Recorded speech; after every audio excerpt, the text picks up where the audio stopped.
Moderna, BioNTech, even Sinovac, okay na.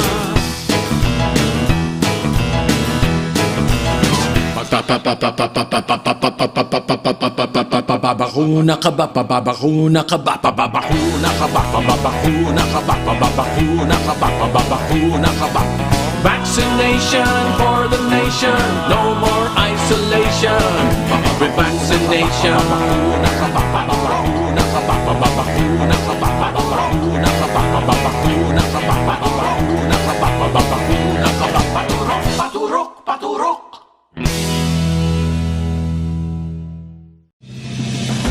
You are watching the multi-awarded Radio Bandido TV on channel 224 Sky Cable and TV Plus boxes. Simulcast on DZRJ 8:10 a.m. Informing, advising, and entertaining the Filipinos and OFWs around the world. Streaming live on www.facebook.com/DZRJ 8:10 a.m. or on YouTube, channel RJAM News. To all Teleradio Bandido viewers and listeners, you can now watch Teleradio Bandido on our new YouTube channel, RJAM News. Hit the subscribe button and like the video. Don't forget to click the bell icon so you get notified when a new video gets uploaded. Don't miss out on our dynamite lineup.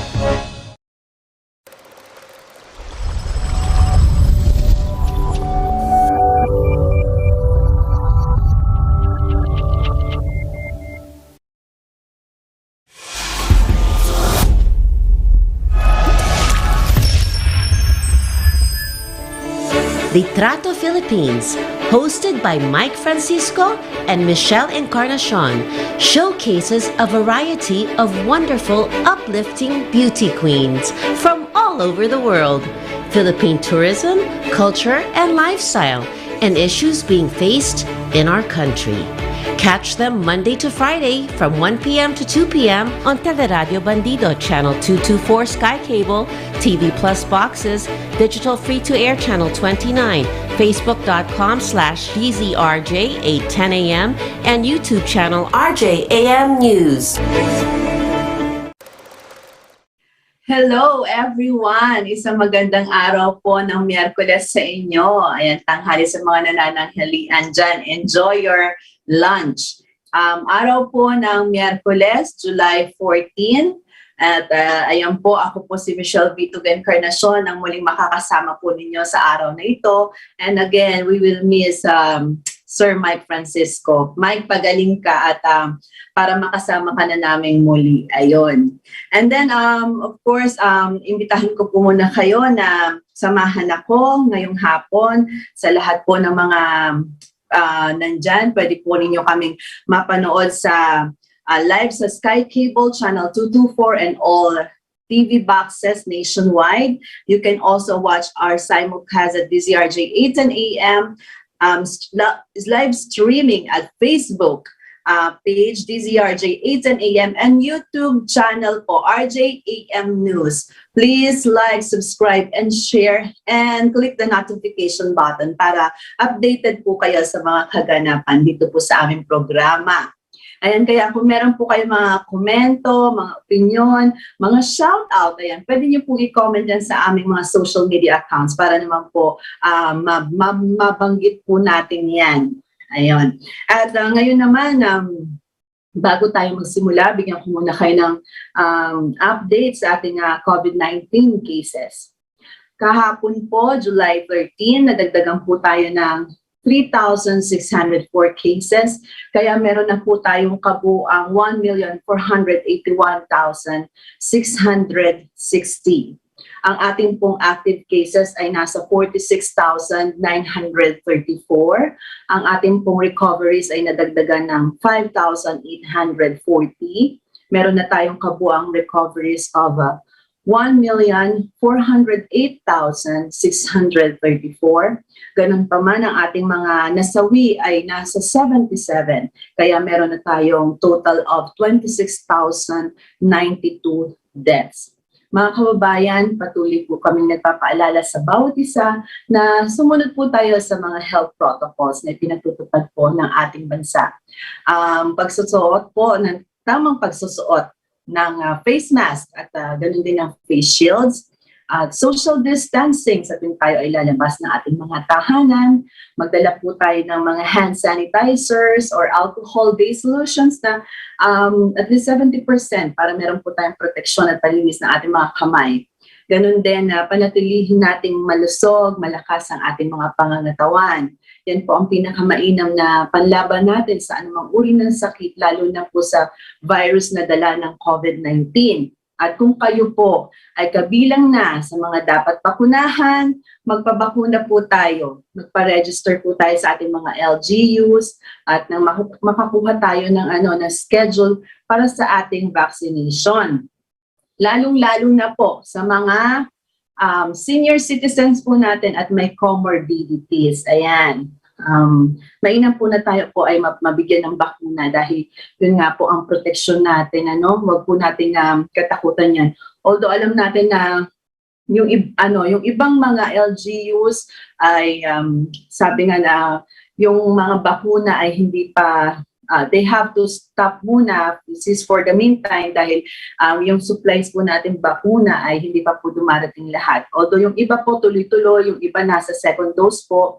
Pero antayin po natin kung ano po ang mga announcement ng ating pong mga LGUs. But still, maganda po na tayo ay magpa-register na. Para pag nandyan na po ang bakuna, ayan, pupunta na po tayo sa ating mga LGUs. So, sa una pong oras natin, syempre ito, babalitaan po muna tayo. Kaunting mga opinion ninyo or we have to know, of course, what is happening around us, dito po sa ating bansa, maging sa ibang lugar na rin. At mamaya po, on our second hour, syempre, meron po tayong mga bisita mula na naman po sa Miss Philippines Earth. 2 kandidata po ang ating makakasama mamaya. Ayan. So, simulan po natin. Ito, several areas in the country, including Bicol Region, Mimaropa, and the rest of Visayas, are expected to experience cloudy skies with scattered rain showers and thunderstorms on Wednesday due to low pressure area or LPA. The State Weather Service reported the LPA was detected 20 kilometers east-northeast of Catarman, northern Samar, as of 3 a.m. According to Philippine Atmospheric, Geophysical, and Astronomical Services Administration or PAG-ASA.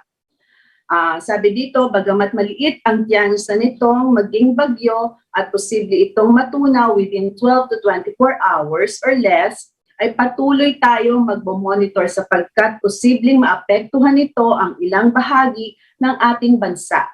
Senior Weather Specialist Chris Perez said. Ayan, so meron pong namumuong sama ng panahon. Although, sabi nga po dito, they are still monitoring at tinitingnan nila magiging isa nga po itong ganap na bagyo.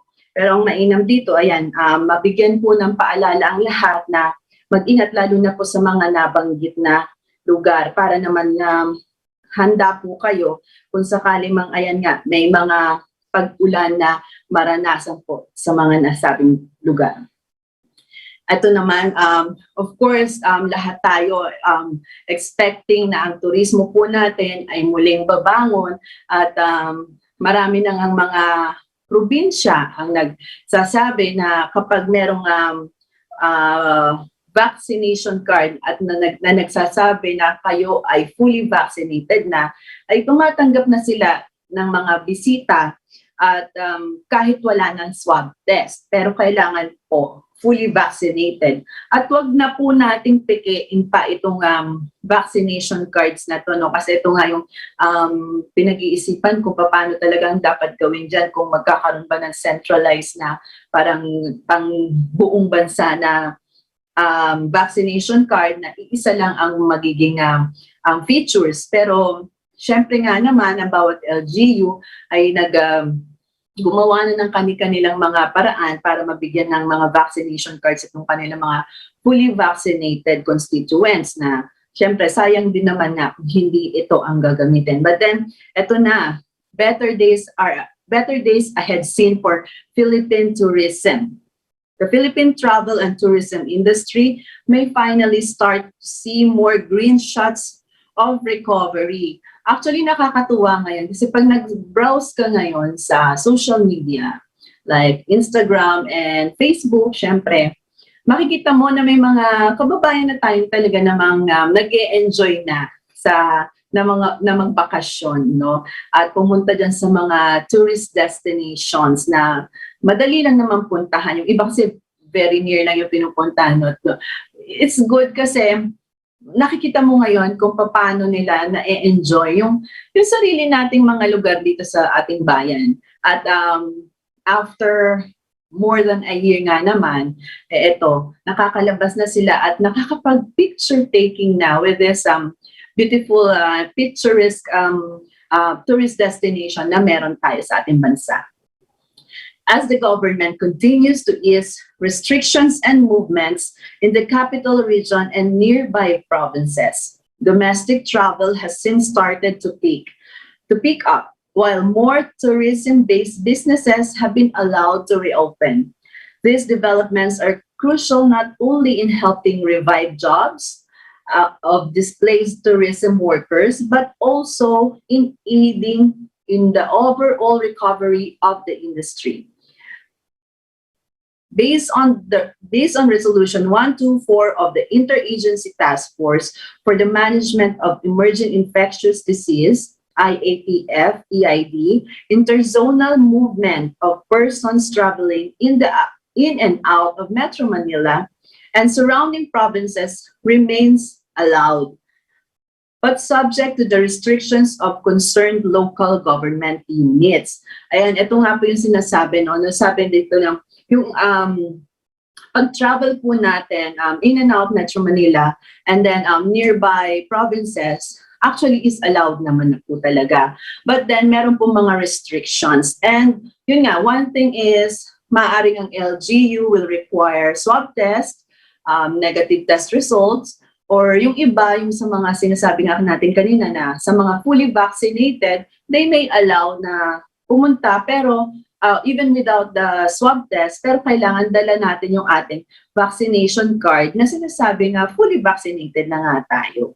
Tsaka isa pang magandang balita, no? If you will also see sa inyo pong mga social media, no? Kahit kasi ako minsan nag-browse ako, I'm checking out kung saan na yung mga restaurants, cafes na magagandang puntahan na alfresco dining ang kanilang offer. And it's nice to know that people are really trying to find ways para mag-continue ang business. And then I've seen a lot, no? Marami ako nakita ngayon ng mga restaurants na they converted their indoor dining into alfresco dining. At yung iba may mga may mga magagandang dekorasyon, no, sa kanilang mga restaurants that you will feel na talagang safe at maayos yung lugar, maganda. So you check out dyan sa mga malalapit na lugar sa inyo. Ano ba yung pwede ninyong puntahan that can be safe nga, no? At nasusunod yung protocols, especially pag meron na sila yung seal, no, ng satisfaction na talagang they were able to follow yung nire-require ng IATF, no, ng LGU nila when it comes to operating their businesses. So, yan din ang isang magandang napapansin ko ngayon. Yung nakikita talaga natin na how our small and medium scale businesses is trying so hard para naman makabalik ng muli sa negosyo. And then, sabi nga natin, good thing with this is hindi lang ito para dun sa mga business owners, para din ito sa mga empleyado ng mga negosyo na alam natin matagal na nawala ng trabaho, matagal na napahinga, and now here they're back and muli sila makakapaghanap buhay at magandang magandang balita 'yon, magandang pangyayari ito na we can really now starting to feel that we are recovering, no? We are emerging from this pandemic at sama-sama tayo, tulong-tulong tayo na kung paano natin na lalampasan. Maaaring hindi matatapos agad ang pandemyang ito, hindi ganun kadali. But it's nice na may nakikita tayong magandang kinakahinatnan ng ating pagtutulungan. At lalo na, inuulit po natin, yung napaka-importante, yung makapagpa-vaccine po tayo. Dahil yun po ang isa sa napakahalagang makamit po natin, no? Ang herd immunity. And speaking of vaccine, ito po, COVID-19 vaccine doses administered in Quezon City has breached the 1 million mark, according to the Mayor of Quezon City, Mayor Joy Belmonte. It was announced by her, no? First time niya in-announce, yes, kanina po na-meet na po ng Quezon City yung 1 million na inoculated vaccine, no? So, sabi po ni Mayor Joy, I am very happy to announce, and this is the first time that I am announcing this too, that the Quezon City government has already reached 1 million. That was as of last night, said Mayor Belmonte. This is because of the second doses we have been administering. Belmonte said the city aims to vaccinate 1.7 million, or 80% of its adult population. At the moment, we have vaccinated about 40% on a first dose and 20% on a second dose here in Quezon City, she said. She also said the local government aims to give 50,000 vaccines, their second doses, today. As of Monday, a total of 13,196,282 vaccine doses were administered nationwide, including 9,669,940 for the first dose and 3,526,342 for the second dose. This is according to the latest available data. Ayan, congratulations syempre sa Quezon City LGU kung saan ayan, na-meet na nila yung 1 million mark nila for vaccinating yung kanilang mga constituents. So actually, marami na rin na mga LGUs dito sa Metro Manila ang unti-unti nakakamit na nila yung herd immunity nila. And let's hope na tuloy-tuloy po itong ganitong pagbibigay ng vaccination sa ating mga kababayan. Ayan. So, ayan nga, kaya kahit wala, kasi yung iba sinasabi lang, walang vaccine daw, no? Kahit wala pong vaccine, let's continue to support, no, yung ating mga LGU. Mag-register po tayo para pag dumating po yung vaccine, nakasama na tayo, pabilang na tayo sa mga mabibigyan ng bakuna, syempre. Ito isang malungkot na balita, no? Pati ang coco lumber ito. Police arrested 4 persons attempting to transport illegally cut coconut lumber worth 50,000 at a checkpoint in Candelaria, Quezon province on Tuesday. The Candelaria police reported that cops flagged down at 11:45 p.m. Tuesday an Isuzu elf truck loaded with freshly sawn coconut lumber, totally around 5,000 board feet, 11.7 cubic meters, at a checkpoint along the Maharlika Highway in Barangay Mangilag Sur. Truck driver Gary Zarzuelo and helpers Alan Solina, Diego Abisamis, and Richard Bolfane had no permit from the Philippine Coconut Authority to cut and transport the lumber, the report said. The authorities impounded the vehicle and the lumber to be taken to PCA office in Lucena City for proper disposition. Suspects were detained at the local police jail. So ayan, pati po ang coconut lumber, ayan, illegally pinuputol na rin po at rinatransport.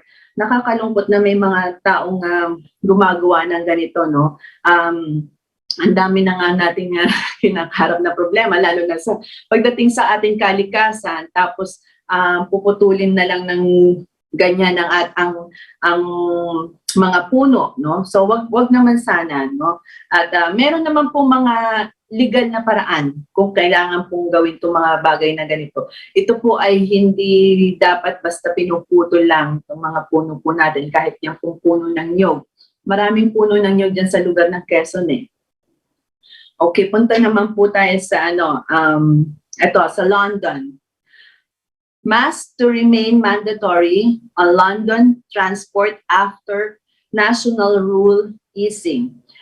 So ito, masks will remain mandatory on London's public transport network after July 19. The city's mayor said on Wednesday, as Prime Minister Boris Johnson's government plans to lift most COVID-19 restrictions. From that date in England, despite rising cases, the public will be expected, rather than compelled by law, to wear masks in indoor enclosed spaces across the country from next week, as rules decided upon by the conservative administration are eased. But in the capital, operator Transport for London, which is chaired by Mayor Sadiq Khan from the Labour Party, will continue to require face coverings on buses, trains, and other parts of the transit system to keep down infection. Ayan ha, naririnig yung mga kababayan, kahit po sa ibang bansa, patuloy pa rin po na may mga nare-require po pa rin, mandatory pa rin ang pagsusot ng face mask, no? Maaring sasabihin niyo yung iba hindi na, no? Ito po sa London po ito. Ito nga rin yung isa sa pinag-iisipan din po ng MMDA, kasi yung tungkol nga sa paglilift sana ng, actually hindi, pinag-aralan po nila yung paglilift po ng number coding. Hindi kasi madaling ibalik yung number coding as of the moment, dahil umiiwas din tayo syempre dun sa magkaroon ng maging crowded yung ating mga public transport. And one way of helping na hindi ito mangyari, yung mga private vehicles payagan nga without this number coding, despite the yung pagsisimula ng pagtindi ng traffic dyan sa EDSA, lalo na nung magmula na nagkaroon na nga ng toll fee ang Skyway Stage 3. So, isang mainam na paraan talaga is yung pagsusuot ng face mask. Actually, yung face shields, it's an addition of course, pero although alam natin na marami na rin ang nagsasabi na sana wala ng face shields, yung face mask na lang, no? Pero we'll see kung ano po ang katatapusan nito, kasi eto nga, magkakaroon na naman, agaantay lang tayo. As of now, naka-GCQ tayo with heightened restrictions. Tingnan natin kung ano po ang magiging mga announcements po ng IATF sa mga susunod pong araw, na inaantay natin kung ano po ang mangyayari, na babaguhin ba, magiging mahigpit pa rin ba, or paano, no? Kasi as we all know, hindi pa naman talaga napapababa natin ang cases ng ganon. Maaaring na-control ng ating mga officials concerned, government officials concerned, yung pagtaas ng numero. But then, still COVID-19 is here. At ang mahirap pa dito, may mga variants pa pong pumapasok. At na-discover ng ating health department. At iniingatan po natin syempre na lumala pa ito, because we all know na we're looking forward na itong patapos ng taon na ito ay magiging maganda na ang ating celebration of holidays. And it will only happen kung talagang masusugpo natin ang pagtaas ng numero ng infected ng COVID-19. Kaya nga, pagpatuloy po natin yung pagsunod po Yun po yung napakahalaga, yung tayo ay sumunod, tayo po ay mag-ingat, wag po natin, maging responsable po tayo. Yun po ang isang magandang word to say it. Maging responsable po tayo. Hindi lang para ito sa ating sarili, maging para rin ito sa ating pamilya, syempre, at sa ibang tao. Ayan. Okay. So, let's continue. Ito pang mga balita po natin, no? Okay. At least 5 more COVID-19 related deaths were registered in Zambales on Tuesday. That was yesterday, bringing the province total death toll to 95. Citing the latest data, Dr. Noel Bueno, Provincial Health Director, said the new fatalities were elderly patients aged 64 to 80 years old. All of them had existing ailments such as pneumonia and other respiratory diseases. Bueno also reported that 15 new COVID-19 patients aged 1 to 92 were reported on the same day. 2 of the new cases are from the Naval Education, Training and Doctrine Command in this town. To date, the province has recorded a total of 3,741 COVID-19 cases since last year, 342 of which remained active and 3,303 had already recovered. So ayan po, no, sa Zambales meron pong mga nadagdag nga pong confirmed cases. Ang nakakalangkot dito sa nabanggit natin, no, pati bata, meron kasing age 1 na reported was infected, no. So ages 1 to 92 ang infected, ang nagkaroon ng infection ng COVID-19 sa lugar na yan. At nakakalungkot na, ayun nga, noon ang inaan natin yung bata hindi maaapektuhan, but now it's really whatever age pa pwede pong maapektuhan. Kaya nga po, we encourage, lalo na po yung mga may comorbidities at saka senior citizens natin, na mabigyan po ng vaccine. At yung ating po mga bata, syempre, ingatan po natin. At yun nga, yung 5 years old pababa, ay hindi pa po, 4 years old pababa, hindi po dapat lumabas pa ng ating mga bahay. Yung 5 years old naman po pataas, kailangan po ay, syempre, meron pong kasamang adult, no? Ayan. And then ito, the House of Representatives launched Wednesday a dedicated website containing information on the upcoming State of the Nation address. Ito po yung SONA. House Speaker Lord Alan Velasco said the website congress.gov.ph/SONA2021 contains updates about President Rodrigo Duterte's final SONA on July 26, as well as the legislative accomplishments and administration. Velasco said that the website will also contain the legislative performance report of the House and select speeches delivered by members of the 18th Congress as compiled in the book titled In the Name of the People. The website will likewise contain videos prepared by each of the more than 200 district and party list representatives who have joined the campaign called Sa Lahat ng Pagbabago, Salamat Pangulo, a persona tribute by the 18th Congress, showcasing their respective programs, said the House Speaker. At the height of the pandemic, Congress and the executive worked together to produce piece of legislative design to help address the question, the socio-economic impact of the ongoing public health crisis, such as the Bayanihan Laws, General Appropriations Act of 2021, and COVID-19 Vaccination Program Act, Velasco said in a statement. Duterte will deliver his final SONA on July 26 at the Batasang Pambansa in Quezon City. And maganda ito na merong website na itinalaga, and ang mga tao pwedeng makita ito at ayan, may mga, sabi nga dito, nabanggit, may reports, not only dun sa zona ng presidente, maging yung ating pong Congress. So, this is also open for public, no? Makikita po natin dyan, dun po sa sinabi po na site, no? Yung congress.gov.ph/SONA 2021. So, ito pong July 26, this will be the last SONA po ng ating Presidente Duterte.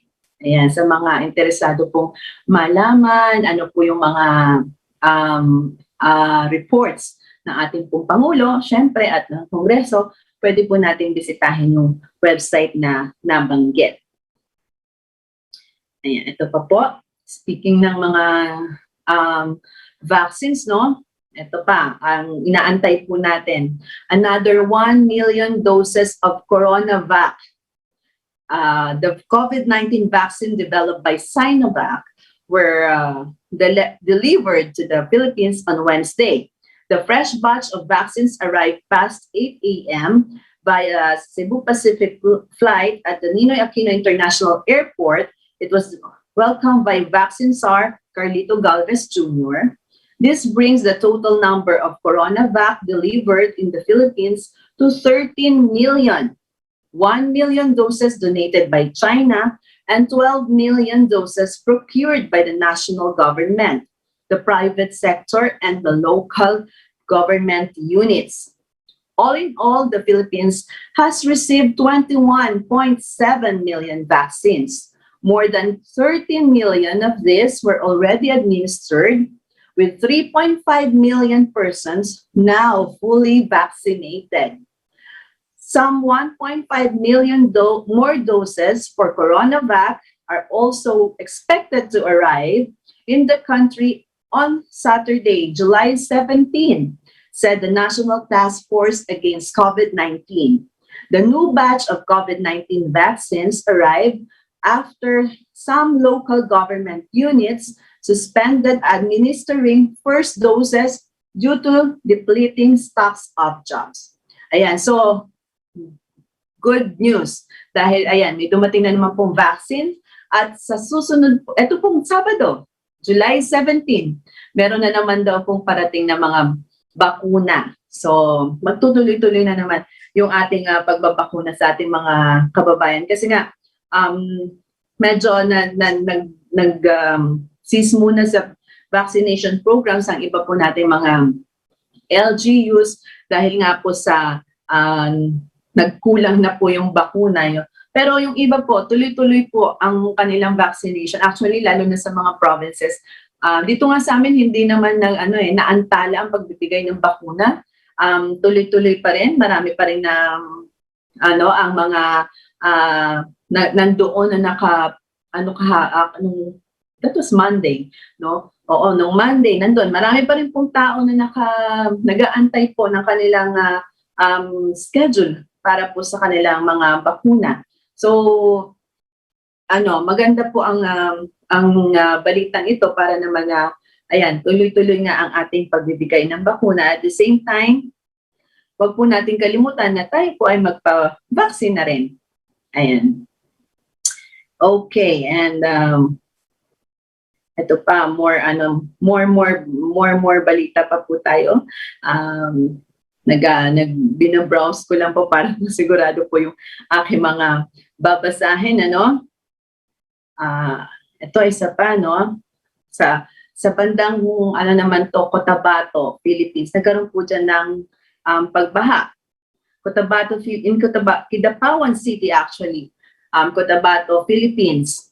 Floods triggered by an overnight downpour submerged vast tracts of rice fields and residential areas in 3 adjoining towns of Cotabato Province, affecting 1,300 families, local government reports showed. Village officials said 500 families in the rice producing town of Cabacan and another 800 families in Barangay Malamote, Matalam Town were affected when floodwaters spawned by continuous rains hit the province on Tuesday. Hundreds of motorists and commuters were stranded for at least 4 hours along the Mlang National Highway as they waited for water to recede along a 200-meter stretch of the highway connecting the two towns. Only trucks and buses were able to traverse the highway at the height of the flooding that started at 4 a.m. Tuesday, leaving cars, motorcycles, and tricycles by the roadside. Ayan, so nakakalungkot na ito, meron on the other side of our country, ito meron ng matinding pag-ulan at nagresulta sa pagbaha. Ang mahirap dito, hindi lang yung mga residente ang naapektuhan, kundi pati po yung rice fields, no? Sabi dito, a resident from Barangay Malamonte, Matalam told the local radio station that flood water was neck deep, ang lalim hanggang leeg daw, at 5 a.m. Now the water has receded, but we fear another round of floods as rain continue in the mountains of Cotabato, Davao del Sur, and Bukidnon. She said nothing. The heavy downpour in her province from 1 a.m. to 6 a.m. So, dahil po sa tuloy-tuloy na pag-ulan, ayan, at nagkaroon nga po ng baha at the same time, yun, yung rice fields po nila ang kanilang pinangangambahan that because of this continuous rain ay maaaring bumaha pa, lalo na po dyan sa town ng Kabakan at Matalam at ganun din sa Mlang have been underwater, destroying still an undetermined amount of newly planted palay. So ayan ako, ingat po tayo dyan. Sana po maging okay po kayo na nandyan po sa lugar na yan. At syempre, sana minto na yung ulan at dahil nga sa pagtuloy-tuloy na pag-ulan, kaya po nagkaroon ng pagbaha. Ayan. Anyway, ito ang resulta ng ating nangyayaring destruction sa ating environment. Ang pagpuputol ng puno at ayan, hindi tamang pagtatapon ng basura. Ayan po, lahat po yan mararanasan natin kapag tayo po ay hindi natin talaga inayos po ang pangangalaga sa ating kapaligiran. Kung saan, sabi nga, di ba, alagaan natin ang ating kapaligiran, alagaan natin ang Mother Nature, and babalikan din tayo ng pag-aalaga ng ating Mother Nature. And well, lahat po ito ay sinasabi nila natural disaster, no? Pero this can be prevented if we are responsible enough in taking care of our environment. Hindi pa po huli ang lahat.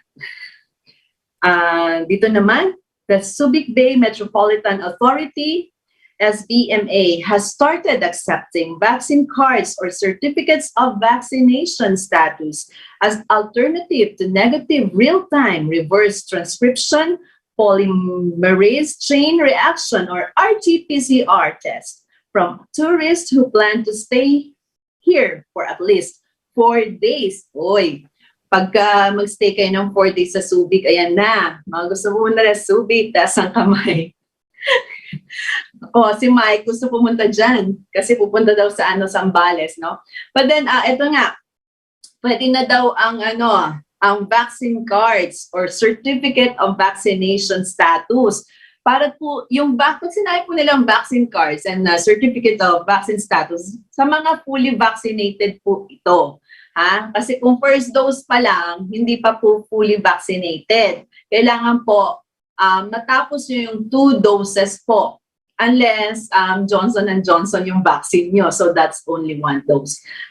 Okay. So in an advisory on July 9, SBMA Chair Wilma Esma said the new travel protocol inside the Freeport complied with the resolution number 125 released by the Interagency Task Force for the Management of Emerging Infectious Diseases, IATF, on July 8. Under the latest IATF resolution, COVID-19 vaccination cards issued by legitimate vaccination establishments would be sufficient proof for intersonal or domestic travel.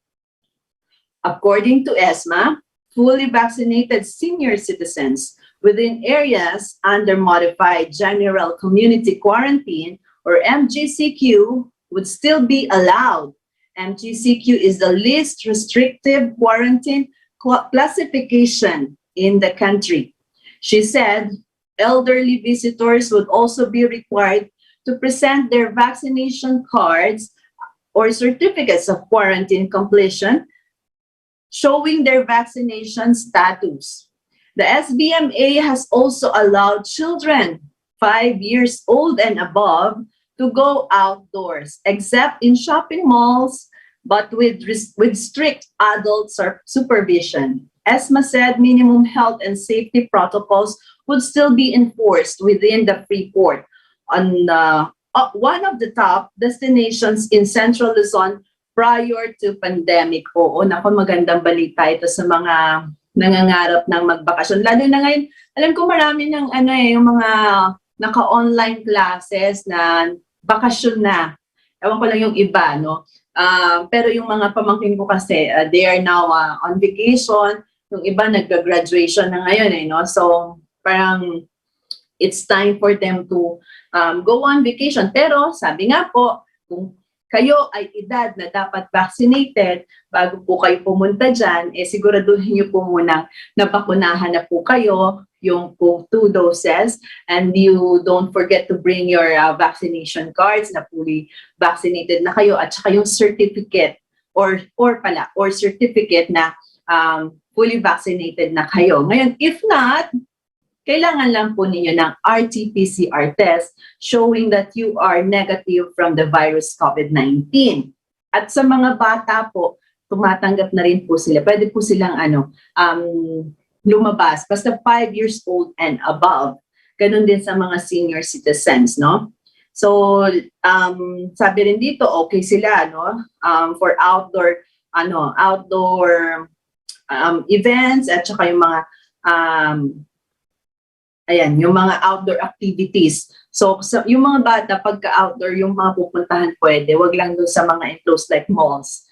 Pero actually ngayon talagang mapapansin natin marami nang nagko-convert into yung mga lugar nila, mga commercial spaces nila na maging makapag-accommodate sa outdoor. Dito nga sa amin, meron ding mall na malapit. And as I can see, nung una parang nakakairita kasi every parang Thursday to Sunday yata, they have to close yung one side ng road.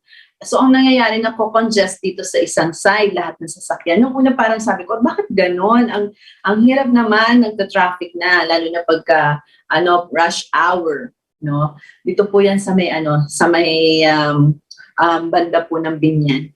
But then, I realized, nung tumatagal na, sabi ko, o nga sa bagay, kailangan din natin na magkaroon ng kahit kaunting sakripisyo, no? Para naman matulungan natin makabangon yung ating ekonomiya. And maaaring I'm stuck with dun sa traffic kasi nung last time na umuwi ako, sabi ko, I calculated yung aking travel time ngayon, talagang medyo nararamdaman ko na yung heaviness ng traffic, no? So from Ortigas, sabi ko, kasi I took the Skyway, Ortigas hanggang maka-exit ako ng Southwoods, parang nasa mga 45 minutes lang kasi hindi pa masyadong rush hour yon. But then, pag-exit ko ng Southwoods to my house, which is siguro mga, na lang yan, 4 kilometers or less, inabot ako ng 30 minutes talaga.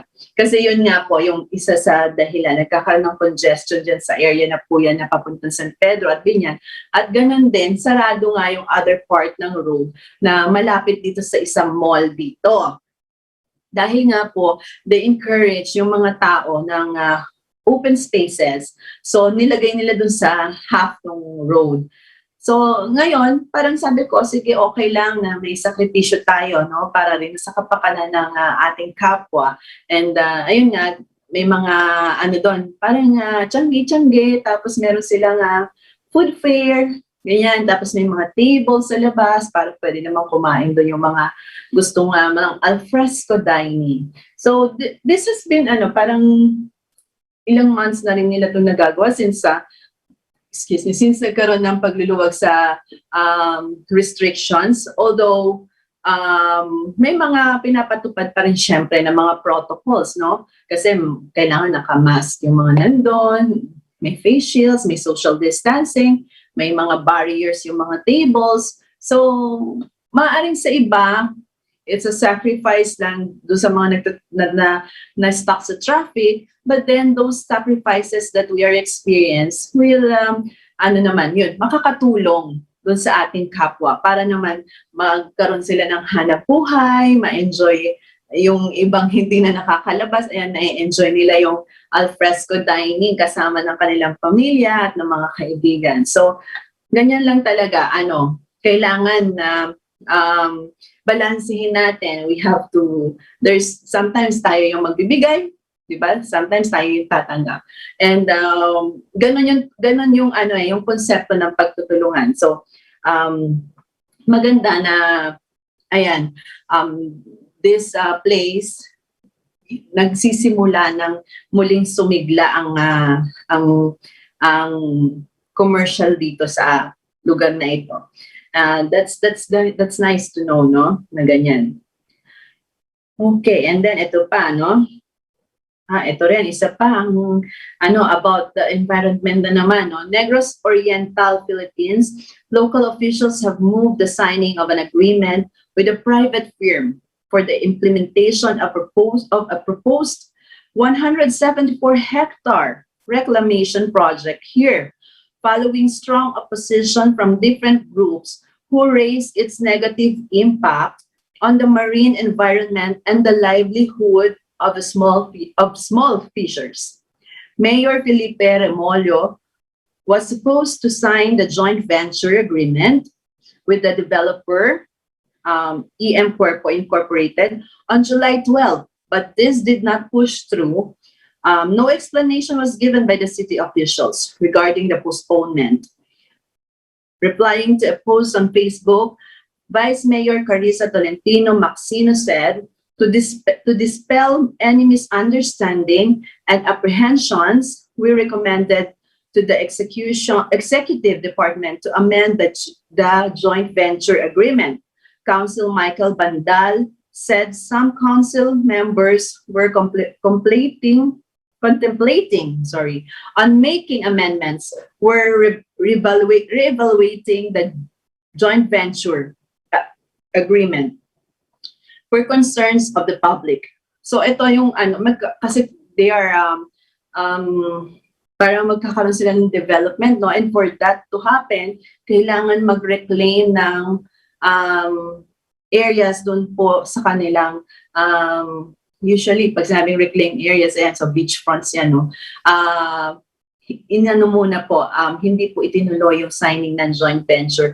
And ang isa pa dito ay may mga nagproprotesta po ng mga kababayan natin dyan sa lugar na yan para hindi po matuloy ang developments na to. Maganda na nakikita natin, lalo na sa mga probinsya. Ako pag umuwi ako sa probinsya na nakikita ko may mga bagong developments, meron na itatayong malls, di ba? Mga commercial establishments, na magagandang lugar, no? I appreciate it kasi malaki ang tulong nun doon sa local government. Makakapagbigay ng hanap buhay, maraming benepisyo. Pero sana yung mga ganitong developments ay hindi natin makalimutan na meron din tayong dapat ingatan na kapaligiran natin, no? Like ito, ang marine life, ang dagat. If we keep on doing it na katulad nga yan, pag tayo nag-reclaim, ma-extend yung lupa, magtatayo ng mga developments dyan. But what's next, di ba? Ano yung hindi lang, maaring may sa tingin ng iba, maganda yung nangyari dahil sa nagkaroon ng development. But then after that, what's gonna happen, no? Pwedeng magkaroon ng masamang epekto ito sa ating kapaligiran at lalo na mas maapektuhan ang ating mga mamamayan dyan. Lalo na ito nga sabi nga yung ang kabuhayan nila ay pangingisda, no? So wag naman sana na lagi nating isipin din syempre yung ating next generations. At saka itong ating ito, what's present, kung ano yung nandito ngayon. Okay, so wala pong masama sa developments, wala pong masama dun sa improvements, pero we have to always consider yung ating environment as well. Kasi kasama po yan sa dapat nating alagaan. At it is also our responsibility na alagaan at ingatan natin ang ating kapaligiran. Ayan. So, also ito, para naman sa mga parang bibigyan ko kayo ng maganda-gandang tip, no? Okay, na tayo sa balitaan na yan. And sabi dito, no, did you know, drinking coconut water once in a day for daily, once in a day for daily health, get rid of frizzy hair naturally, reduce hair fall, cures acne, protects against skin infections, and makes skin healthy and glowing. O diba? Ang ganda nito, no? Alam nyo, maraming mga natural remedies, no, na available sa ating kapaligiran na hindi natin kailangan gumastos ng napakamahal. Ito nga, sabi nga about drinking coconut water, no? Alam mo, ito, sabi, di ba, naalala ko nung ako'y bata pa, until now, no, ko yan na, sinasabi nila yung coconut tree daw is the tree of life, di ba? And that's proven true. Lahat yung bunga ng coconut tree, lahat yan nakakain mo yan maliban sa bao. But then after that, that shell, that coconut shell, may nagagawa pa rin dyan.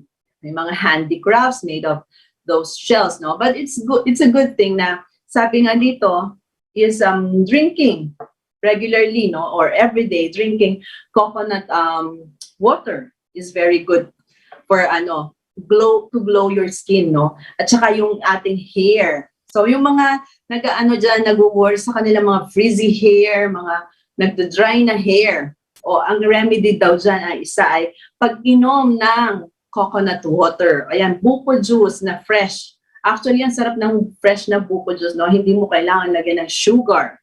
You can drink it that way. And ayan, maganda sa ating kutis. It helps our skin glow. O ayan, sabi, yun daw ba ang iniinom ko? Actually, I love coconut water, no? Kahit yung laman ng coconut, yung coconut meat, gusto ko yan.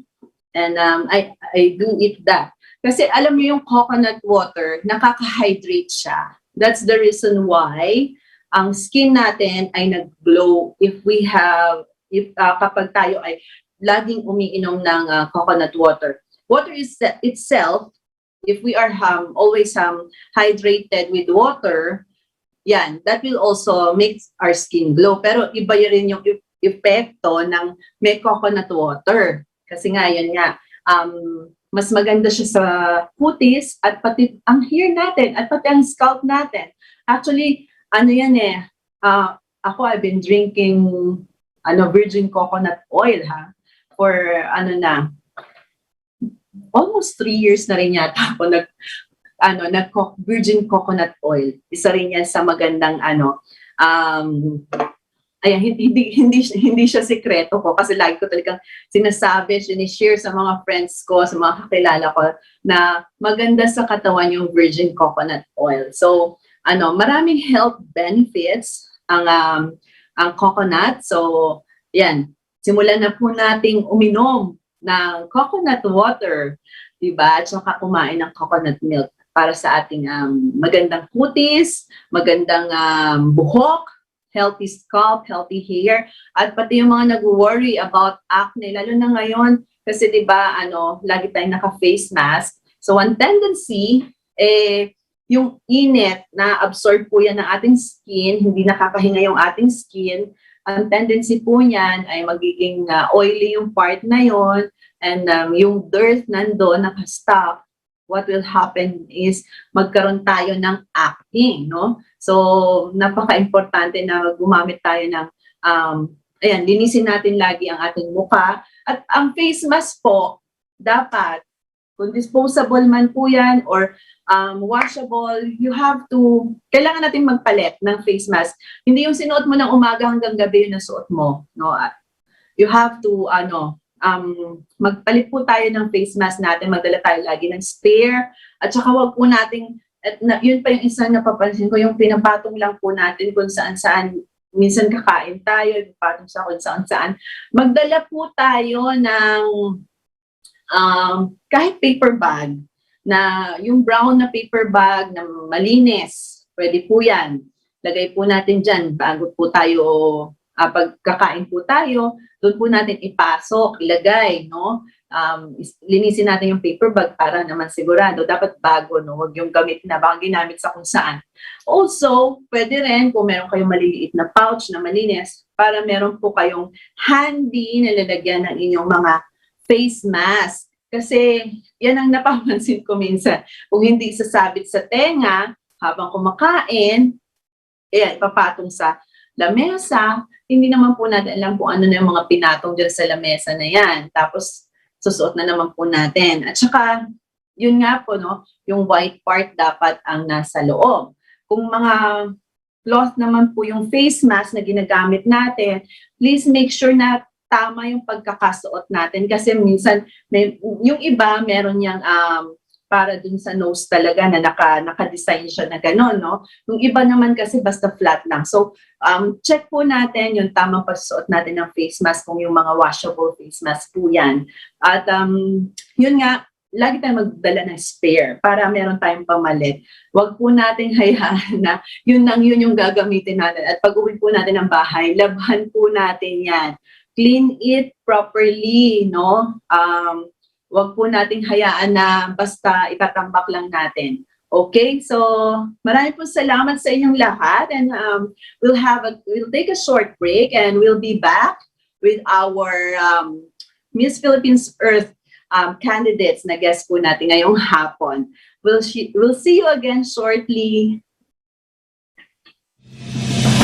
You are watching the multi-awarded Radio Bandido TV on Channel 224 Sky Cable and TV Plus boxes. Simulcast on DZRJ 8:10 a.m. Informing, advising, and entertaining the Filipinos and OFWs around the world. Streaming live on www.facebook.com/DZRJ 8:10 a.m.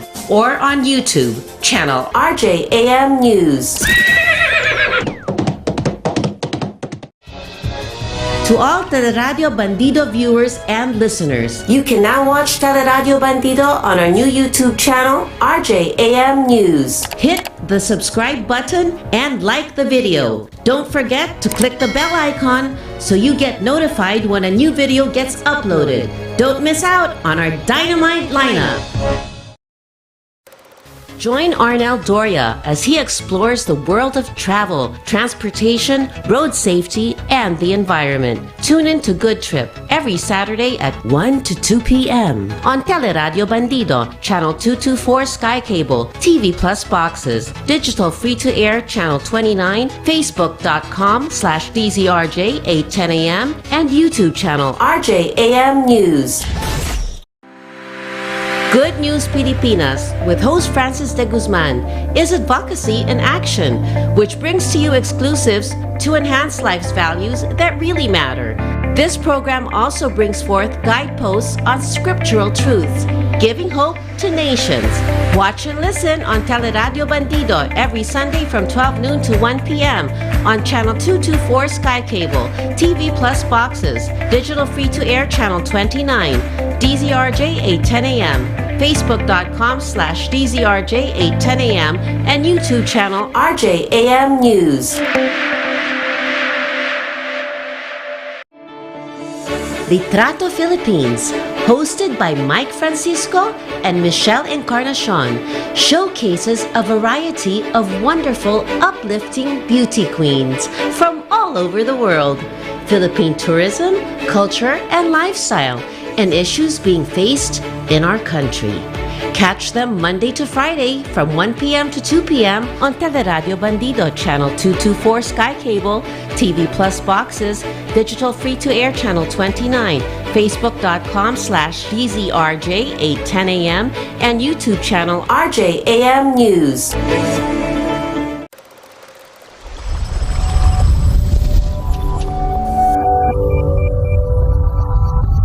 Isang masayang araw po muli ng Miyerkules sa inyong lahat. At ako po muli si Michelle Bitog Encarnacion. Makakasama niyo po ngayong sa aming po second hour. Meron po tayong mga panauhin na magaganda from Miss Philippines Earth. Bago yan, iniimbitahan ko po muli kayong lahat. You can watch us live at Sky Cable, Channel 224, and all TV boxes. Ganun din, simulcast at 8:10 a.m. sa radios po. At streaming live via our Facebook page, DZRJ 8:10 a.m. and YouTube channel RJAM News. Please like, share, and subscribe, and click the notification button para naman po updated kayo sa mga kaganapan dito po sa aming estasyon. Ayan. So, ready na ba ang ating mga guests? On na natin yung mga mics nila na introduce natin. Ayan. Hello! Hi! Good afternoon, Hello everyone. po. Yes, Good afternoon good afternoon. Oo, eto, bago tayo syempre magsimula, bigyan ko na muna ng brief introduction ng ating mga nagagandahang panauhin ngayong hapon, no? Mula sa Miss Philippines Earth. Okay. So, eto na. O, wala si Mike ngayon, ha? Ako ang makakasama ninyo. Well, simulan natin dito. Actually, parehas naman silang yung isa from Urdaneta City. Okay. Yes po. So, eto. Graduated Bachelor of Science in Tourism Management at Centro Escolar University and became an international line cook in the USA. Joined the pageant in Urdaneta City year 2018 and became the first ever Binibining Urdaneta. No other than our Miss Philippines Earth candidate representing Urdaneta City, Marvelyn Fernandez. Ayan. Good afternoon po. Good Hello, afternoon. everyone. Oo. Marvelyn, ano ba ang nickname mo? Or how do your friends call you? Marvelyn ba talaga? Or No, you can call me Marvy.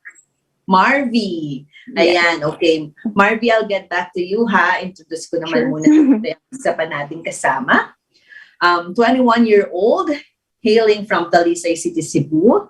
She's a filmmaking graduate, and barely a year after graduating, a film-length script she wrote was accepted in the country's biggest independent film festival. Wow.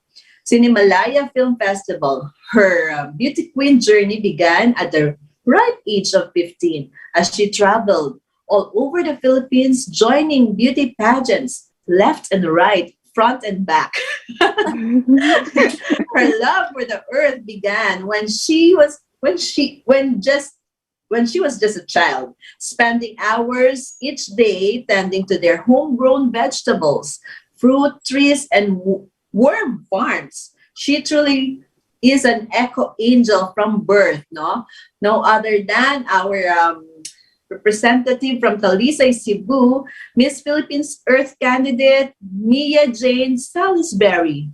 Hi! Welcome to sa inyong tanan. Wow, naku talaga, warm Visayan dialect. Oh, Yeah. di ba?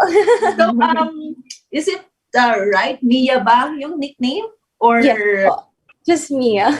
Mia? Oh, ang cute din, no? Mia. So, we have here, ayan, si Mia and Marvy. Okay, naggagandang candidates from Miss Earth Philippines. Miss Philippines Earth. Okay, syempre, this is just a brief introduction and we want to know more about you and the provinces you are representing. Wait, ayan. Okay, simulan natin kay Mia muna. Okay, Mia, can you please tell us more about yourself, and of course, tell us about the province you are representing, the nice places to visit there, and any specialty or food, authentic food na talaga namang tatak Talisay, Cebu. All right. So, good afternoon, everyone. My name is Mia Jane Salisbury. I'm 21 years old and I am from the Lechon, capital of Cebu. Wow, lechon! So Talisay City is very well known for our food and of course how welcoming we are with all of our guests. We're very hospitable and one of my favorite things about my city is that in fact that we are such a community that loves and is really welcoming to all of our visitors. You know, we're a very diverse city as well and we are also very a coastal city. So Talisay has a very rich biodiversity and I'm so glad that our current LGU is doing more and more to not only protect but to preserve our beautiful city. And yeah, that's basically it. Wow. So, saying that, definitely, ang inyong authentic food there is the Yeah. lechon, right? Ako sayang. Hello, Mike. Sorry, wala ka pinag-usapan. Pero pinag-usapan lang namin yung lechon. Hindi niya ako padadalhan ng lechon, ha? Yan. Okay, so we now go to Marvy. Marvy, ikaw naman. Tell us more about the province you're representing. Yeah, so here in Urdaneta City, we are acknowledged as a gateway to Northern Philippines. Ilocano is our predominant ethnicity here in Urdaneta City. We have a lot to offer actually. We are known as the cleanest, greenest, and safest city in Region 1, and we are a Hall of Famer to its title. We are known for our famous landmark, which is the Carabao, depicting the city that used to be the cattle capital of the Philippines. This landmark can be seen on the heart of the Urdaneta city. And it was made out of copper and a tribute to the farmers because we are rich in agricultural resources. And it is also a tribute to the beast of burdens. And also, if you want to visit here, we have museums where you will be able to find a lot of history about the World War II. There were guns and other historical items left and displayed on. We also have Fray Andres de Urdaneta monument here in our new city hall. The reason why the city was named after him is that because he was an Augustinian priest and a maritime explorer who brought the Catholic faith back here in the year 1565. And also, Urdaneta City is known for our Bagsakan market, which has been called by the locals the Divisoria of the North because it has the biggest wholesale market for fruits and vegetables. The produce come not only from Urdaneta but from the neighboring municipalities and provinces. We have tupig, longanisa, different delicacies from the different municipalities, such as Ilocos empanada, puto calasiao, and name everything that you've been craving for. And it will be brought here in Urdaneta City. And lastly, what I love about the most about my city is that the citizens, because we are known for being strong, resilient, and hardworking as a Carabao. Ang galing, no? Hardworking as the Carabao, di ba? Talagang strong yung mga yan, di ba? Yes. Do you speak the dialect? I don't actually. I am not fluent when it comes to speaking Ilocano. Where did you grow up? Here po, in Urdaneta City. In Urdaneta, but then you don't speak the dialect talaga. Yes Okay. po. Oo. No, kasi natuwa lang ako dahil si Mia kasi was able to greet us with their local dialect. Kaya ako tinatanong sa'yo kasi sasabihin ko sana sa'yo, you also greet us dun sa dialect ninyo. But then if not, it's okay, no? So, okay. Since ito naman, andito na tayo, nasabi yun na, kung ano yung about your provinces, about, the places to visit there, and of course, the food. Actually, yan kasing Urdaneta, nung wala pa yung, tama ba, SC-Tex ba yan? TPLEX, yes. Yeah, that one. Talagang dadaan ka dyan when you're going to Baguio, di ba? Ilocos, even, I don't know if you're going to Subic, dalan ka rin dyan, no? But then, kaya dati, pagka pupunta ako ng Baguio, dyan kami kumakain ng lunch dyan sa area na yan. Kasi parang yan yung, yung bago ka luluwas na ng Maynila, di ba? Ganon. Parang And, stopover. Oo. And that's true, no? Maraming masasarap na pagkain din dyan talaga. At Yes po. ayan nga, isa sa paborito namin dyan ni Jovitz, yung tupig. Yes. Ay, si Jovitz, pinapakyaw yan tupig na yan sa mga along the highway. Ganon. Well done. Okay. So, let's now go to your advocacies. Okay. We start this time with Marvy. Marvy, can you please tell us about your advocacy? How are you promoting it? Especially now that we're in a pandemic. I know it's gonna be minsan talagang challenge yung yung promotion ng ating advocacy dahil nga sa limitations na meron tayo ngayon, no? Okay, so we start with Marvy. Yes, so my advocacy is all about spreading awareness about zero hunger, zero waste lifestyle. Since I have a culinary tourism experience, I have observed that there are a lot of companies that are actually wasting the excess foods, even if these foods are still consumable. But there are, of course, a lot of companies as well that are that recycles the waste that we have in the kitchen for other purposes. Because food waste heavily contributes to the emission of greenhouse gases, and it has 21 times the global warming potential than the carbon dioxide. So this waste becomes a methane. If we promote hunger, zero hunger, meaning there are no food to be wasted, and the excess goods could be donated in so many ways. And why throw a food when we can recycle or donate it if possible? So what I am doing right now, because as I have said, I am an international line cook, I am doing my best to spread awareness about it. And of course, by starting to my friends, which also has a local businesses here in Urdaneta City, and I always push them through to their limits to make their food sustainable. So that's this first thing that I have done for me to be able to push through my advocacy. Mm-hmm. So masarap ka magluto kasi nga cook ka. Yes. Ano bang specialty ni Marvy? There's a lot actually, but if you love to try, if you would love to try dinakdakan, it is Ilocano dish. It is like a sisig, but in an Ilocano way. Oo, yan yung dinakdakan, malayo pa lang dinadakdakan ka na, ganun.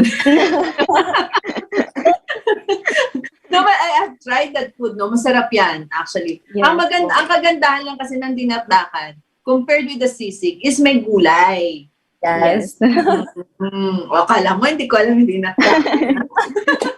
But, actually, nakakabilib yung nakakabilib yung iyong advocacy kasi zero hunger, zero waste, no? And, for now, parang medyo, talagang mahirap ma-achieve, no? Lalo na, challenging sabi mo nga, di ba, na marami tayong mga malaking hotels and restaurants that instead of donating the food, they'll just throw it, di ba? Mm-hmm. So, sa ganun, paano yung sa tingin mo yung mas dapat gawin? Sabi mo kanina, donating it, no? Pero once you donate it kasi, parang lumalabas may responsibility ka dun sa pagkain i-donate mo. That's true po. So, how are you going to do with that naman? Na yun yung magiging responsibility mo? Yes. So, every day, we always ensure the inventories that we had to record in the companies and in the company that I've worked with. So we always ensure that the foods are consumed in less than 24 hours. We cannot give them to our guests. We cannot serve them if it is past due 24 hours. So that's how we do it in the kitchen. Kapag po kasi hindi na-consume yun within 24 hours, di ba lahat naman tayo actually sa bahay, even beyond 24 hours, na-consume pa rin natin siya. Pero kami kasi, syempre super risky po yun pagdating sa industry namin. So we always have to do our best na hindi magiging contaminated or something yung food na pwede naming i-give.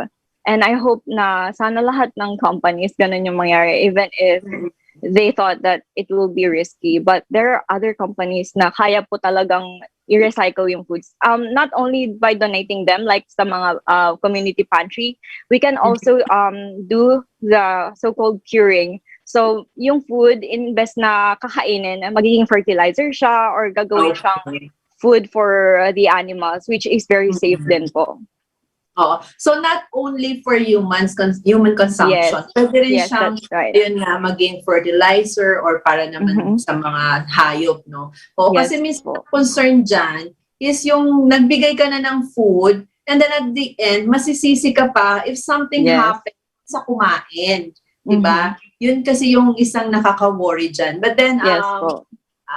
tama naman yung sinabi mo, there are ways to properly handle this kind of situation, lalo na yung pati yung handling ng food na yan ay pinamimigay natin. Ano? And that's a very good advocacy. We'll now go to Mia. Okay, Mia, how about you? How's your advocacy? Paano naman ang ginagawa mo rin?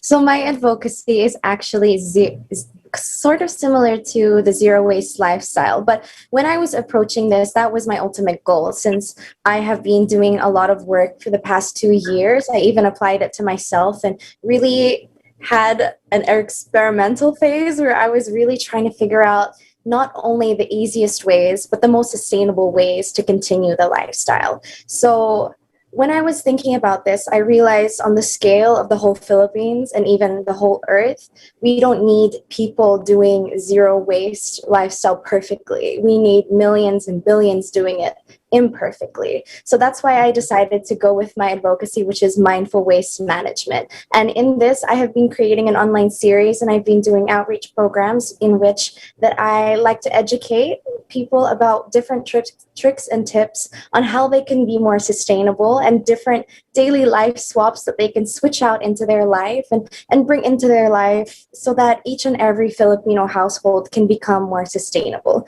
Because really, that's what we need to target. And together with the city, we actually have a program called Basura Ko, Panginabuhian Ko, or in English, My Rubbish can be converted into my life, I suppose. That's the proper translation. But so it's a program that actually uses recycled materials or trash that may have ended up in our landfill or ocean, and they put it into something that's ethical or something that we can create. So there's been bags made and even a program where you can trade in your recyclable materials for rice. So this is a fun little way of getting the community more involved and a way that we can not only teach people about the importance of preserving our earth, but also help put food on the table. So that's a program that I stand behind, and I'm very proud that my city is taking more and more initiative to create a more sustainable lifestyle and get the people really involved. So yeah, that's basically my advocacy. It's also it's also nice that you have that kind of advocacy, no? Teaching people, educating people of this zero waste lifestyle is really a challenging thing. Wow. Kahit ako, I myself, I wanted to really do it na zero waste, no? Pero mahirap talagang gawin. Yes, with the kind of course, etong not only yung situation mo, no, but then hindi madaling i-transform yung sarili natin into a zero waste lifestyle.